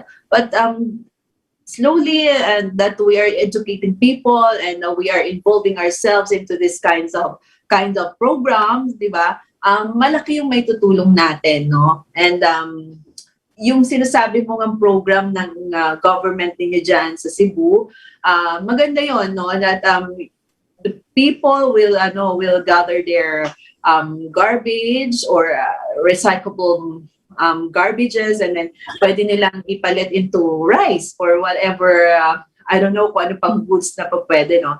But that's a good thing kasi minsan yun yung kailangan ng ating mga kababayan that ano ba ang magiging kapalit kapag ito ay itinabi ko? Because they are not, aminin natin, they are not the people who belongs to the rich class in our society, and they wanted to have something in return to sa kanilang mga naiipong garbage, di ba? So I hope you'll continue that advocacy of yours, and actually both of you, yung zero waste, di ba?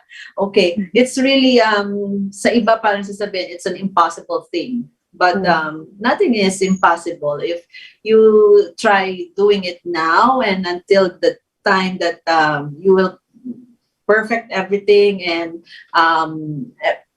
everyone would understand and then well educated about this kind of advocacy of yours. Okay, so but then siguro matagal nyo na rin ginagawa yan, ano? Yes po. Yeah. As I said earlier, di ba, ma'am, we don't need a handful of people doing it perfectly, but we need millions and billions doing it imperfectly. Yes. Because that's the way that we're going to make the most impact, di ba? Kasi totoo din yung when I was coming up with my advocacy, I really understood then what you said, ma'am, about how it can be a little bit unrealistic. As doing it myself, I found it so challenging. And you also mentioned that, wow, this is difficult, right? Yes, oo. Kasi I myself, dito lang sa household ko, I've been teaching my household to how to separate the garbages from biodegradable, non-biodegradable, for the bottles to the cartons and everything. But when I'm there, yeah, they're doing it. But when I'm not around, they'll go after what they're doing now. So that's the thing. It will really start within your household until you continuously involving other people, right? And it's nice that both of you are doing this advocacy for a long time already, because you see, when we mean advocacy, it has to really within our heart, within our mind, our hearts, di ba? Kasi hindi pwedeng you just have this advocacy because of the pageant, right? So the pageant may be one best platform para ma-promote mo yan. But knowing na ginagawa mo na yan for the longest time, mas maganda yung ganun. Kasi mas alam mo kung saan ka patungo, diba? With the pageant and your advocacy. Okay, so now we go naman to the pageant. We'll start with Marvy again this time. Marvy, how's the preparation you've been doing? The pageant will be on August, right? Yes, on August 8th po. Okay, August 8th. So, ano ba ang preparations mo na? It was pretty busy po. Pretty busy. Pero mukhang kayang-kaya mo naman. So, well, actually, I've been... Hello? Marvy? Did you hear me? Hello po. I'm sorry. Ano po? Yeah. How's your preparation? It's all right. Alam mo talagang maraming. This can be one of the troubles you've been facing right now. I know, because of the virtual pageant. So, one of the struggles. How's your preparation? Kasi maraming segments itong Miss Philippines Earth eh. Yes, well, it was pretty busy. We were so busy for the last few weeks because we've been preparing and we've been submitting our shoots of the videos that we have to perform virtually. And then not only that, I am also preparing for my Q&A, syempre, on how to talk and speak in public, because I have an introverted personality and it is actually my weakness po na magsalita talaga in public. This is a fact about me. When I was in my elementary and high school days, and even during my college days, I was one of the most quiet student in the class. So it was pretty challenging for me to speak in public, most especially that I was trained as the first ever binibining ordaneta. I had to push through on my advocacies, on how to become a good role model. Syempre, hindi lang basta-bastang mag-showcase ka na queen ka sa city mo or sa kung saan man na pageant ka sumali. But we also have to become a good role model by speaking a lot about yourself, about your advocacy and everything else. And ayan po. That's nice to know. Alam mo ba, Marvy, just to share also, no? When I was a kid also, ganyan din ako. Mahiyain ako, nasa isang sulong, ganyan. Hanggang mag-college ako, ganun lang. very limited yung aking friends. But then, look at me, what am I doing now? Yes. I'm so Opo. far. Oo, diba? So, sometimes ganun, we need to challenge ourselves, no? Ano pa ba yung That's pwede right. natin gawin? We don't have to limit ourselves. And actually, nakakatuwa na sinabi mo yan. Yes. And knowing na ito ka, nasa pageant ka ngayon, representing your province, di ba? So, Yes stand po. up and be proud for whatever you are doing right now. Kasi maganda yung ginagawa mo. Di ba? Ayun yun. Yes po. And ayan, pagpatuloy mo yung preparation. Okay? And Thank now you we're po. going to Mia. Mia, how about you? Yeah, it's been challenging. I really like that word. I feel like that's definitely a great adjective or word to describe being in a virtual pageant. I'm sure you can definitely relate, Relate. Marjorie. And Yes. yeah, super, diba? So I Mhm. felt like, especially me being a creative, I graduated through filmmaking, and it was really a challenge for me since the last time that I practiced my job was back in February. So it's been a while, and I haven't really directed anything since almost, I think maybe even 2019 was the last film that I directed. So it's definitely been a challenge to come up with all of the different segments because there is so many, and not only there's the prelims, but then we also have to shoot the finals as well. So it's Yes. kept us very busy. And I've spoken about this po in recent interviews na parang, as a candidate, we're not used to having this much creative freedom. So I feel like it's really great that the organization is really pushing all of its candidates to, be an individual, to stand up and to really have full creative control about all of their content.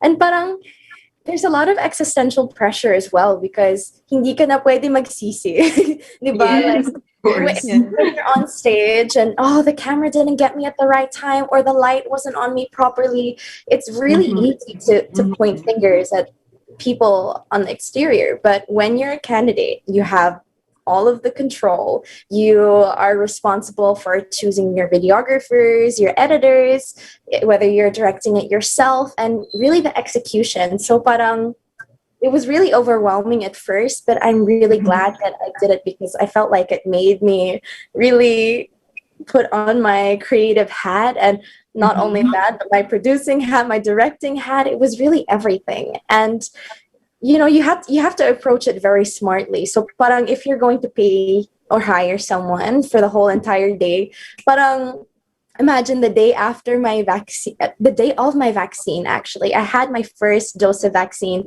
And then straight after we went and shot the rest of my eco video and also my gown segment, my cultural. So parang I organized it in a way where we even shot all of my final videos in one day. Para ang sulit, and we're not exposing too many people as well. It's not like a constant, because you have to be very responsible and also follow the protocols when it comes to filming from the IATF. So, but it was very challenging, but I had so much fun. I really did, and I'm so thankful. Well, that shows also that you are enjoying the pageant. But then, I've seen it now, whether it's virtual or an actual stage pageant. Yeah. What you've said is true. It is you as the candidate who will really have to handle everything. Yes, you have your team, but it is you who will be seen by the people, who will be watched by the people. So definitely, it is how you will be reacting to all of this that's happening during the pageant. Okay, so it's nice that both of you were so far enjoying the process, especially it's a virtual pageant. And with regards to that, since it's a virtual pageant, you've known it from the start, right? That it's going to be virtual. Why still choose Miss Philippines Earth than those pageants who went into actual stage pageant? We'll go to Mia first.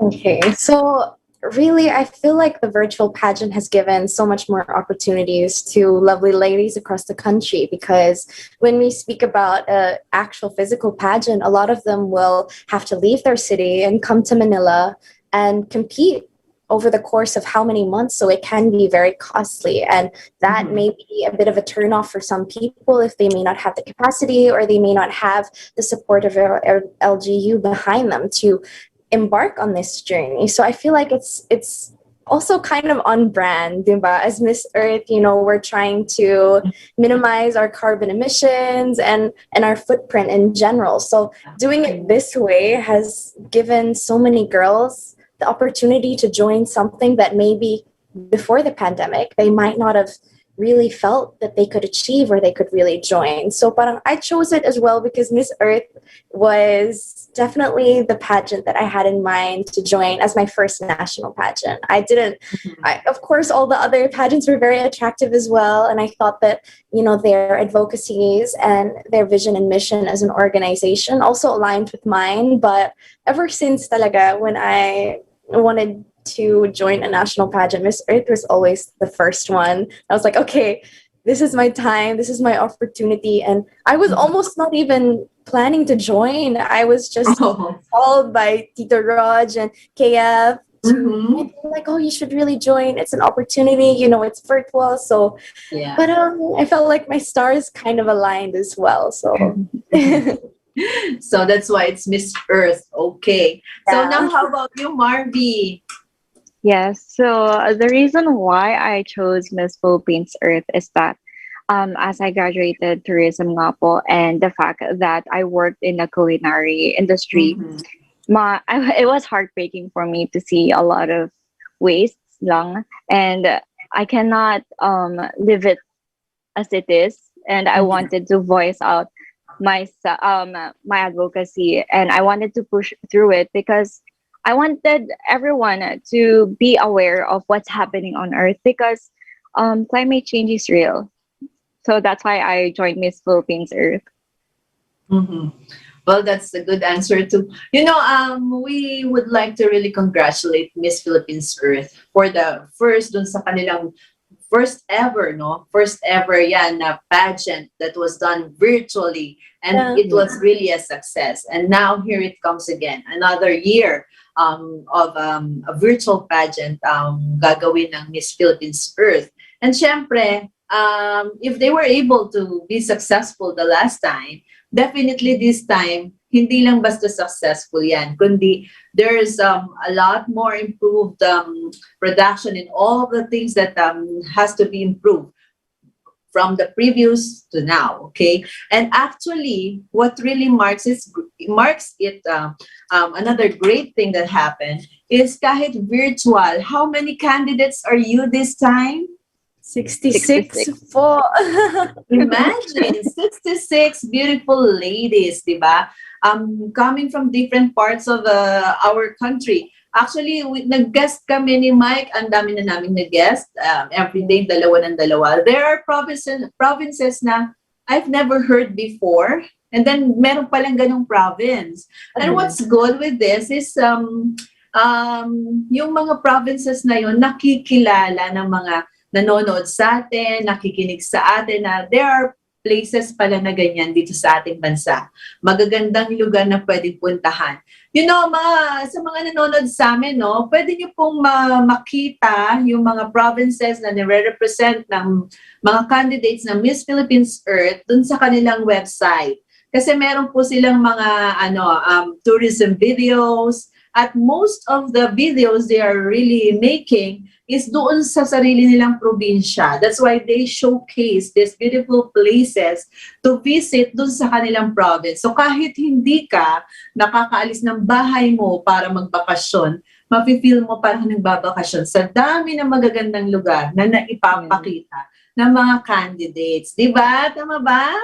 That's true po. So kasi ako na-enjoy ko yan binaano ko siya, pinapanood ko siya, uy, meron palang gano'n, ang ganda-ganda naman. At saka yun nga, another thing that really,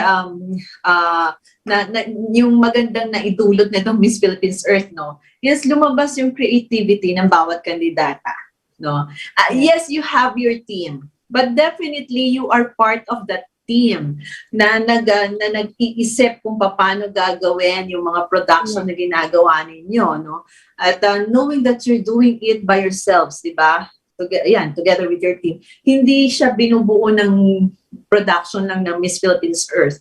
Malaking bagay yon that gumagana yung inyong creativity. Well, I guess yan yung isa sa sa advantage or sa edge ni Mia kasi nasa ganun siyang linya, no? Well then am I right, Mia? Kasi parang kanina you're telling us ikaw na nagde-direct ng productions mo. Opo, parang I feel like mas lalo na po yung pressure kasi, and I'm very, very hard on myself. So I'm a bit of a perfectionist when it comes to my craft. So especially, I feel like, I don't want to say that yung filmmaking is my branding, but it's really who I am and it's really my passion in life. So parang I feel like people will often more like nitpick on my stuff, and even I nitpick on all of my content kasi but that's who I am, that's who I introduce myself as. So it's definitely had its pros and cons where I've been so very conscious and I'm my biggest critic, but I feel like there's always going to be positivity in that where I'm not being mean to myself, but rather I'm giving myself constructive criticism to make each and every video even better. So parang it's been definitely a learning experience. Yeah, of course. Well, dun sa mga segments na ginawa na ninyo, di ba, you have your prelims already. Ano na ba yung mga nagawa ninyong prelims? Marvy, ano na yung naging naganap na mga prelims ng Miss Philippines Earth? Yung form, body, and voice, yung long gown, and beauty of face po. Alright. So, nagkaroon na ba kayo ng talent competition? Not yet. Yes, then po. Yes. Na rin po. So, okay, that's gonna be my next question actually. No, with the segments that happened already, sa tingin ninyo, how do you assess yourself? Saan kayo nag-excel and why? Okay, we go now to with Marvy.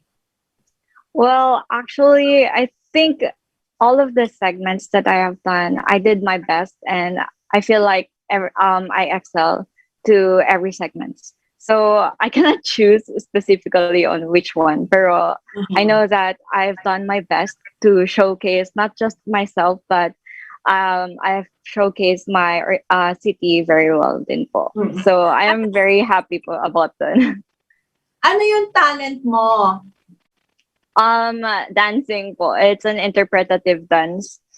Okay, nandun ka sa group ng no? Kasi di ba group yan? Yes po. Parang kanya-kanyang sila ng talent, no? Okay. Yes. So, that's good na mukha naman talagang na-enjoy mo and you were able to really showcase not just the nice places of your provinces, but then also ikaw mismo, yung talent mo, yung husay mo. Diba? Yes. And now, Mia, how about you? I totally agree with Marvy that, we're supposed to be a vessel and a representation of our city. So I really tried to carry that with me. And through times when I was very tired, I really pushed through because I know that I have to give my best because, I'm representing a whole city. And that is just an honor that doesn't come by very often. So I really pushed through. I think my favorite would either be my eco video. I really enjoyed that. And I actually have that tonight at 6 p.m. I get to show you guys my eco video. So I'm so excited for that. And maybe my finals for a long gown, which you guys should be excited for. Because I really, really love the way my hair was done. I really love the shots. And I just felt so beautiful that night. And I felt like it really, reflected outwards. And probably the beauty of the face. I think that was one of my favorites as well because, we got to show everyone that we're not just beautiful on the inside, but we allow that to, reflect outwards. And that was really fun to kind of show all of our natural beauty and Yeah. hey, this is us. This is what we look like on a daily basis, and kind of give that reassurance that, beauty queens aren't perfect all the time. We're just like everyone else. So I felt like that was a really great experience as well. Actually, yun nga, no, sabi mo nga, no, this is us, no, eto tayo, no. Yes. Actually, I'm saying it because I am also the reigning Elite Mrs. Philippines International. And, the expectation of the people, pag nakakita sila ng beauty queen is parang laging ang taas-taas, na parang ang tingin lagi kailangan, you parang perfect talaga in everything, diba? Oh, yung mas slouch ka lang ng konti, parang may chismis na agad, diba?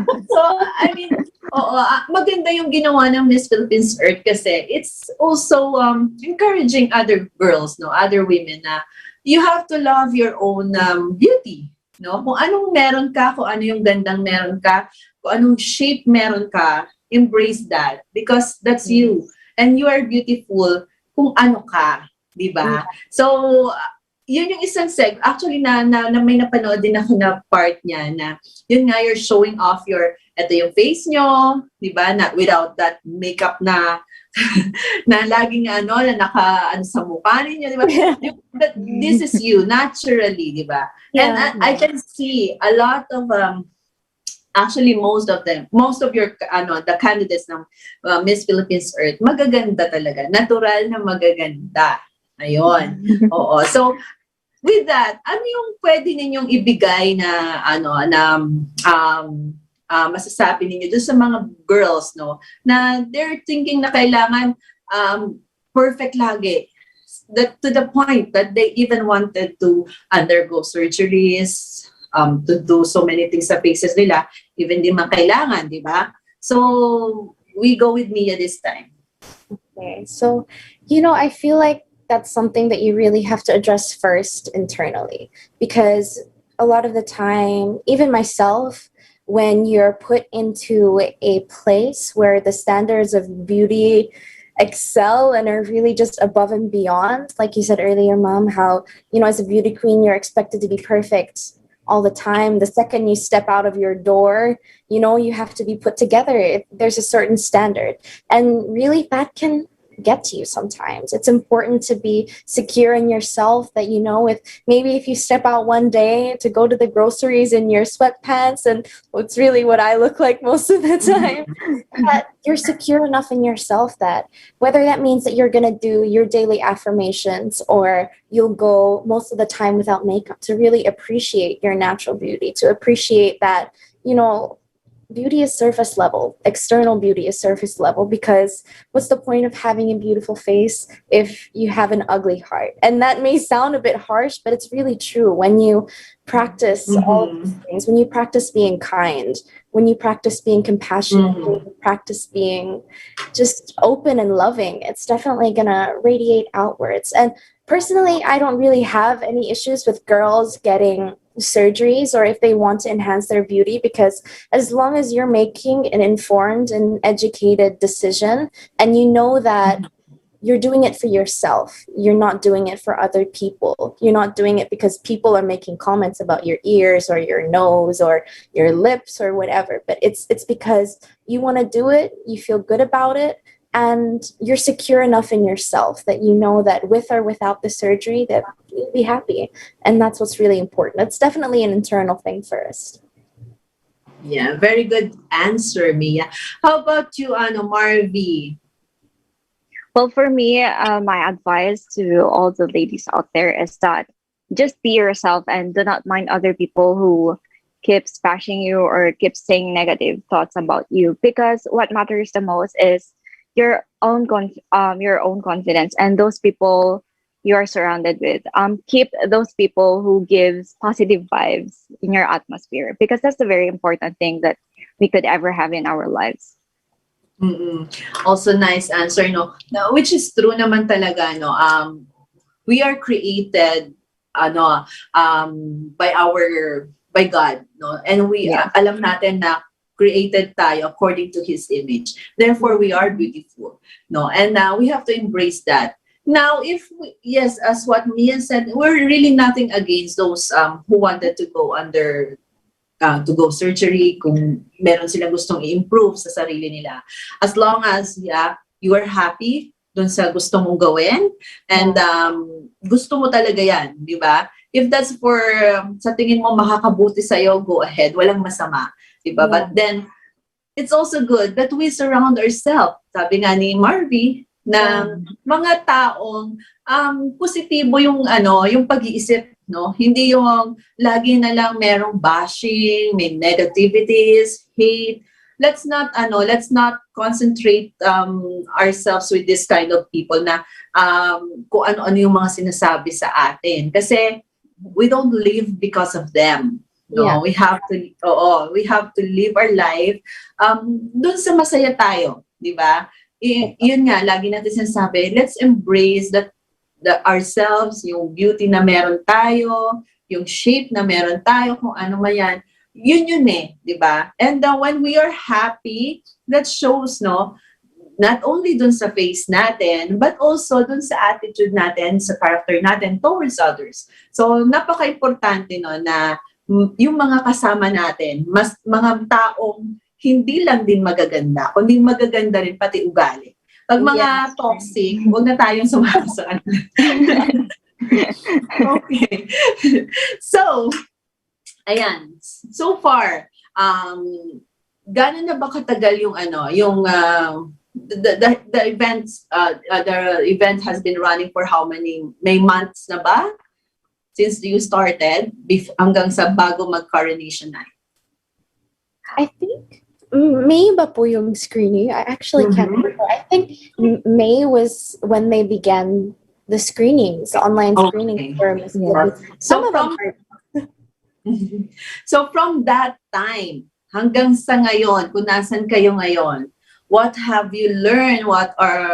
Ano ba yung mga wonderful experience that you've learned, and maaaring meron ding hindi maganda, pero you learn from it, no?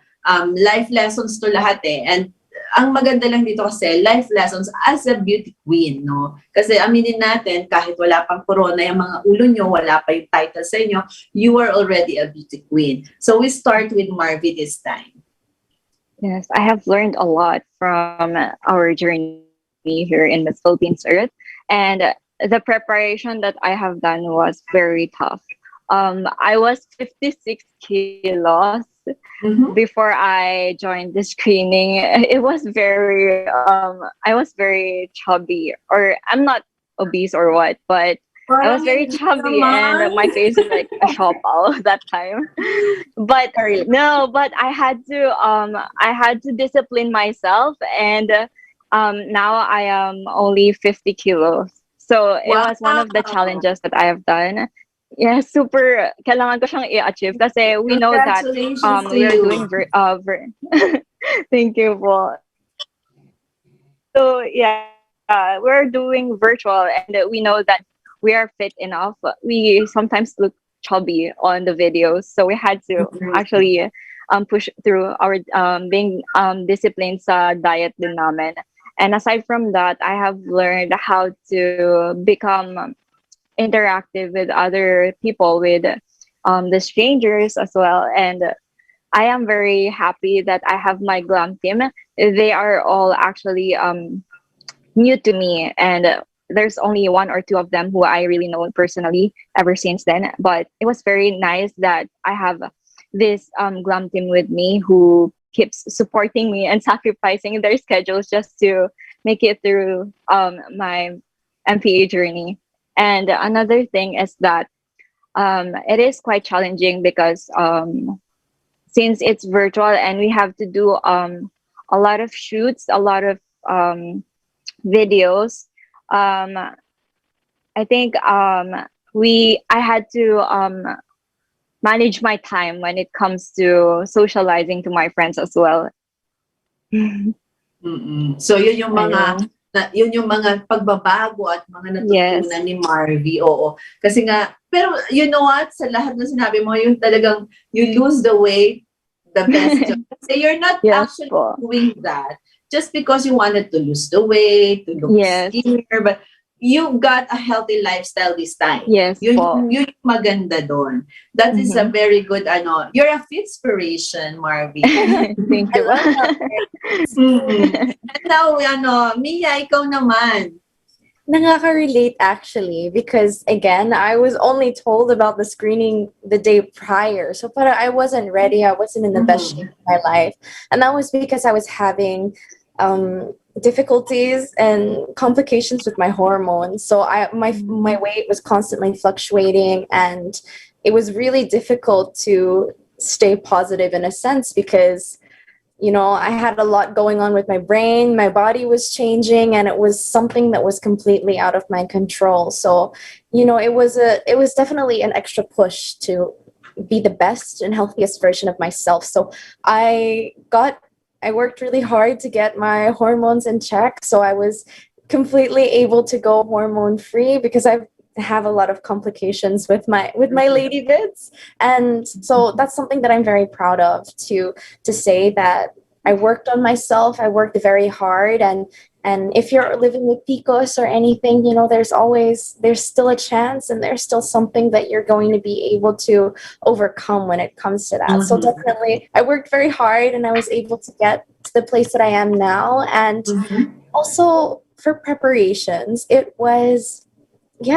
very challenging. I definitely have to say, and parang it was just very reassuring as well. I totally agree with Marvi to have my team encouraging me every step of the way, and I have a really great support system. I have my partner who has been so supportive of my journey, his family, my parents have been so supportive, and also my King Familia, my KF family, si Tita Raj, and my makeup artist, my glam team, my designers, Mommy T Mhm. and Mommy Malaika, Stacy, my modeling management agency. So it's definitely been something that has motivated me because, Mhm. as Marvi also said, we're a vessel. We're representing our city. So we have to always be on our A game and realize that we're not just doing it for ourselves, but we're really doing it for the good of our city and to bring more people into our city, especially now with the pandemic, as our economy and tourism has really plummeted. It's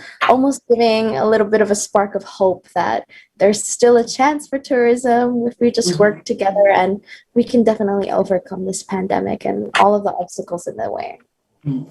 Yeah, that's good to know that so far both of you have learned so much and definitely improved yourself already, di ba? Yeah. And now I know that you are both very much ready on that final day na i-announce na ang winners ng Miss Philippines Earth. And I'm hoping that both of you will also be part of So the set Thank of you. new queens, diba? Yeah. So now, before we end, I just wanted you to give a nice introduction of yourself and give one description of you na talaga namang masasabi mo that is your winning edge. You just say your name, your province that you're representing, and what do you think is your best character or best attributes to win the title? Okay, go ahead, Mia. Okay, so I am Mia Jane Salisbury. I'm 21 years old and I'm so proud and honored to represent Talisay City, Cebu. My edge is that I'm a very passionate person. I'm very determined. And ever since, I think the last thing that I always opt for is photographic evidence. I'm not the type of person to always document and do things just for the sake of a camera or for the sake of showing and proving to people that I'm making a difference. But rather, okay, if there's a photo up, great. But if there's not, because I really think that being a Miss Philippines Earth is you have to be and really embody the change that you want to see in the country and in the earth itself. So I'm not the type of person to do something just for the sake of people to see it done, but I'm a person of my word. I'm always someone who says that if you say something, there always has to be a following action. So that's something that is my edge and something that I'm so passionate about, and not only ready to bring to the national stage, but hopefully the international stage, International representing stage. the Philippines. Yeah, okay. Thank you so much, Mia. How about you, Marvy? Yes, so I am Marvy Fernandez, 25 years old, representing the city of Urdaneta from the province of Pangasinan. And my edge on this pageant is that I believe that culinary tourism is the greatest weapon to save the Mother Earth. And I know Mhm. for myself that I am pushing through my limits. And as I have said earlier, that I have an introvert personality, but I wanted to give a mark, to give a purpose, not just for my beloved city, Urdaneta, but rather to the Philippines and to the whole world. Thank you. Mhm. Naku, bubusugin tayo ni Marvy. Di ba? That's so very nice. And of course, before Yes. we end, I'll give each one of you a chance to say your things to the people who's supporting you, who's behind you. Please don't just mention any brand names or product names. Okay, we'll go with Marvy this time.